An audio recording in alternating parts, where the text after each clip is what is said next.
pemadam tadi nggak tahu jalan apa? Mobil pemadam sebelah sana tuh. Itulah. Salah jalan dia.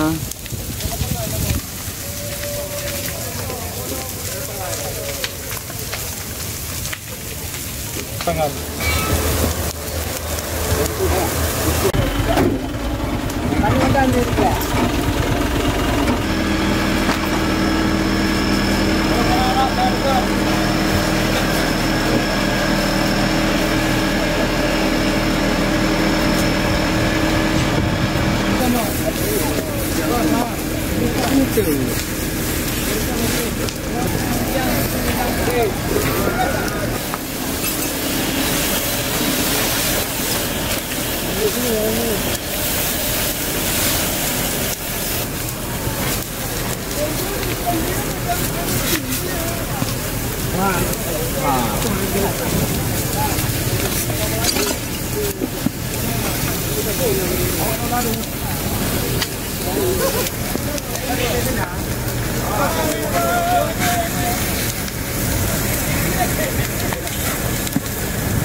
Oh, kadoi apa coba.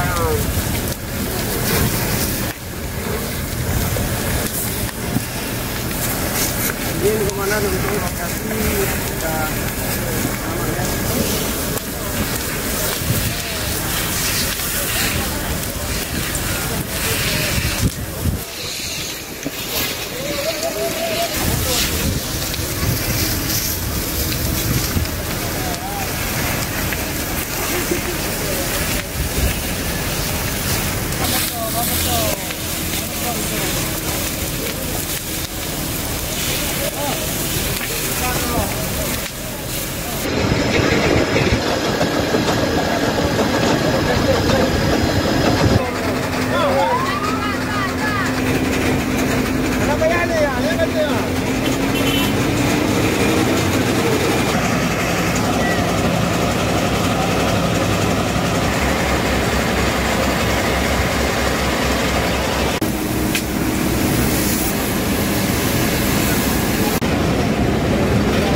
keadaan cuaca saat ini cuaca panas, musim panas sehingga akan menyebabkan kebakaran.